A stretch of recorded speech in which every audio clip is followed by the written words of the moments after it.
नमस्कार मित्रांनो, घरोघरी मातीच्या चुलीच्या आजच्या भागामध्ये आपण पाहणार आहोत. जानकी त्या बाईला शांत करून बसवते आणि तिला म्हणते, हे बघ, देवी आईच्या कृपेने आपण इथे भेटलेलो आहोत. यामागे देवी आईची काहीतरी इच्छा असेल. तुझा काय प्रॉब्लेम आहे तू मला सांग. मे बी मी तुझी काही मदत करू शकते, विश्वास ठेव. तेव्हा ती बाई खूप रडत असते. शर्वरीचं बारीक लक्ष जातं, पण ती तिच्या प्रदक्षिणा कंटिन्यू करते. ती बाई सांगते, कुठल्या तोंडून सांगू तुम्हाला, मी प्रेग्नेंट आहे, पण मी अविवाहित आहे. एका माणसावर मी खूप प्रेम केलं. शर्वरी काय बोलणं चालू आहे हे जाणारच तितक्यात गुरुजी तिला थांबवतात आणि तिला थांबू नका, प्रदक्षिणा पूर्ण करा असं सांगतात. ती मुलगी जानकीला तिचं नाव ज्योतिका असं सांगते आणि तिला सांगते की एका माणसावर मी 4 वर्षापासून प्रेम केलं. तो माणूस मला जुरवत होता. मी त्याच्यावर विश्वास ठेवून स्वतःला त्याच्याकडे सोपवून दिलं आणि माझ्या पोटात त्याचंच बाळ आहे. हे ऐकून जानकीला धक्का बसतो.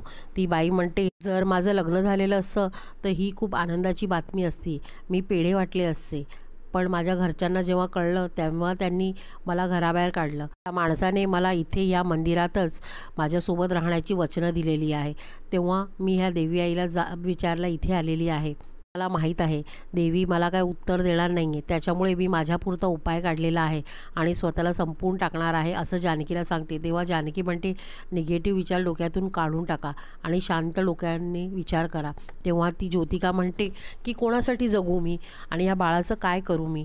तेव्हा शर्वरी इतक्यात येते आणि तिला म्हणते, मला द्याल का तुमचं बाळ. ते ओवी लपत छपत मोबाईल बॅगेमध्ये लपवत असते. तेव्हा बघून ऋषिकेश येतो आणि ओवीला पाठवून आवाज देतो. तेव्हा ओवी खूप घाबरते आणि ऋषिकेशला म्हणते, घाबरली ना मी बाबा. तेव्हा ऋषिकेश म्हणतो, घाबरण्यासारखं काय करत होतीस तू. तेव्हा ती म्हणते की मी अभ्यासाची पुस्तकं काढत होती, विचार करत होती थोडा वेळ अभ्यास करेल.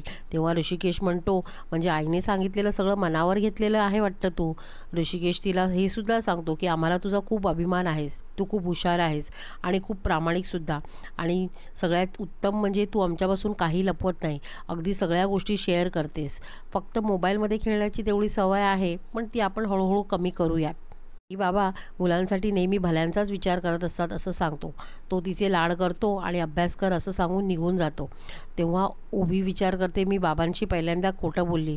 तिला या गोष्टीचं वाईट वाटतं, पण क्यूट्यू बोललेली असतेच तिला की ती त्याला मॅथ्समध्ये पास करणार आहे सुद्धा देणार आहे, त्यामुळे तिला एवढं काही विशेष वाटत नाही आणि परत मोबाईलमध्ये ती खेळू लागते. ते शर्वरी म्हणते, बघ जानकी वहिनी, देवी याने माझं गाणं ऐकलंसुद्धा, इथे माझ्या प्रदक्षिणा पूर्ण पण झाल्या नाही आणि माझ्याकडे पर्याय म्हणून हिला पाठवून दिलं.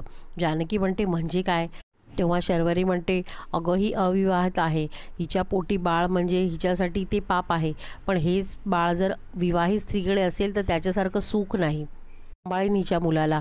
तेव्हा ज्योतिका म्हणते, अगदी मोठ्या घरच्या नाहीत तर खूप मोठ्या मनाच्या सुद्धा आहात तुम्ही आणि मला ह्या पापातून सोडवण्याचं पुण्यसुद्धा लागेल. हे बाळ तुमचंच समजा असं सांगते. तिला पण खूप आनंद होतो आणि ती म्हणते, तुम्ही फक्त बाळाला जन्म द्या, बाकी सगळा खर्च मी करेल. हे सगळं जानकीला अजिबात आवडत नाही. ती म्हणते की हे मला अजिबात आवडलेलं नाही आहे. तेव्हा शर्वरी म्हणते, अगं असं काय करते, श्रीकृष्णाला नाही का देवकी आईने जन्म दिला आणि वाढवलं यशोदा आईने. तेव्हा जानकी म्हणते, अहो हे देवाचं देव पण होतं, आपल्यासारखं माणसाचं काम नाही ते. ही खूप मोठी प्रोसिजर आहे, आपण हिला ओळखतसुद्धा नाही, त्यामुळे ती अगदी स्पष्टपणे नकार देते. शर्वरी मात्र अजिबात ऐकत नाही. ती म्हणते, आता सगळं सुरळीत होईल, सगळा खर्च मी करेल, तुम्ही फक्त या बाळाला जन्म द्या. तेव्हा ती बाई म्हणते, तुम्ही घरी काय सांगाल. तेव्हा शर्वरी म्हणते, मी बघते काय ते. जानकी अजिबात नाही नाहीच म्हणत असते. तेव्हा शर्वरी म्हणते, मी आज घरी सांगते की मी प्रेग्नेंट आहे, किंवा आपण दोघी जाऊन सांगूया की मी प्रेग्नेंट आहे आणि 9 महिन्यानंतर जेव्हा ह्या बाळाला जन्म देतील तेव्हा मी सांगेन हे माझं बाळ आहे. इकडे अवंतिका आणि सौमित्र मुंबईला जाण्याच्या तयारीत असतात. तेव्हा आई त्यांना स्पष्ट नकार देतात आणि ऋषिकेशला त्याची जाऊन कंप्लेंट करते. तेव्हा ऋषिकेश म्हणतो, हो आई, मला मान्य आहे ते, त्यांना मुंबईला खूप ग्रोथ आहे, त्यांना जाऊ देत. अवंतिका म्हणते, आई आम्हाला इथून जाताना खूप त्रास होतो आहे, पण आम्हाला जावंच लागणार ना, तुमच्याकडून मिळालेलं प्रेम आणि आपुलकी आम्ही खूप मिस करणार आहोत आणि हो, आम्ही कायमची थोडी ना चाललेलो आहोत, आम्ही परत येऊच की. तेव्हा सुमित्राला खूप रडायला येतं आणि सुमित्रा नाराज होऊन आतमध्ये जातं आणि हे सगळं वरून सारंग पाहत असतो आणि विचार करतो, ऋषिकेश आणि जानकी वहिनीचे वकील घरातून कमी होत आहेत आणि याचा त्याला खूप आनंद होतो. इकडे जानकी शर्वरीला समजवण्याचा प्रयत्न करत असते, पण ती म्हणते की नाहीच नाही. तेव्हा जानकी म्हणते हा विचार खूप चुकीचा आहे. तेव्हा शर्वरी म्हणते की सगळ्या चूक आणि बरोबरच्या सीमा कधीच पुसलेल्या गेलेल्या आहेत. माझी सासू विक्रांतचं लग्न करणार आहे हे बरोबर आहे का? आणि काय प्रदक्षिणा घालून काय मूल होणार आहे का? तेव्हा जानकी म्हणते काय चूक बरोबर ते मला मान्य नाही. मला फक्त इतकंच माहिती आहे की हा विचारच चुकीचा आहे. जानकी म्हणते की 9 महिन्याचं नाटक कसं करणार आहात तुम्ही, समजतंय का? तेव्हा शर्वरी म्हणते अगदी सिनेमात आणि नाटकात करतात ना तसंच, कोरड्या उलट्या वगैरे सगळं करीन मी. तेव्हा जानकी म्हणते हे सगळं सिनेमा आणि नाटकात चालतंय, पण खऱ्या आयुष्यात नाही. शर्वरी मात्र आता रडायलाच लागते आणि ती बोलते तू नाही बोलल्यावर कसं चालेल सांग ना. माझी सासू इथे 2 महिन्यांचा वेळ दिलेला आहे. विक्रांतचं दुसरं लग्न करणार आहे. आणि शर्वरी आता मात्र खूपच रडायला लागते आणि तिला म्हणते कसंही करून आई व्हायचं आहे. तेव्हा जानकी नाही म्हणजे नाहीच म्हणते आणि मी तुला साथ देऊ शकणार नाही असं ठामपणे सांगते. तेव्हा शर्वरी नाईलाजास्तव स्वतःचं डोकं तेथील खांबावर आपटते. जगायचंच नाही असं सांगते आणि तिथे बेशुद्ध होते.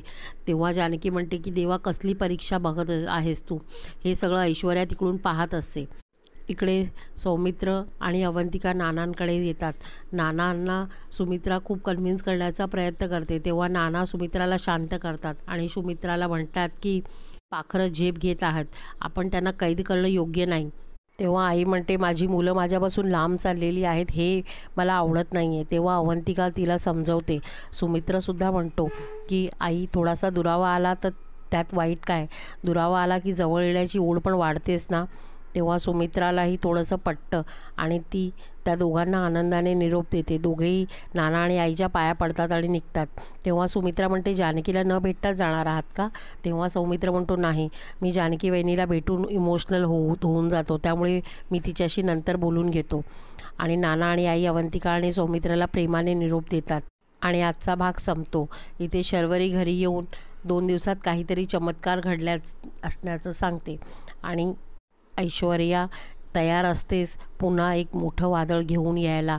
पाहूयात आपण पुढच्या भागात. धन्यवाद.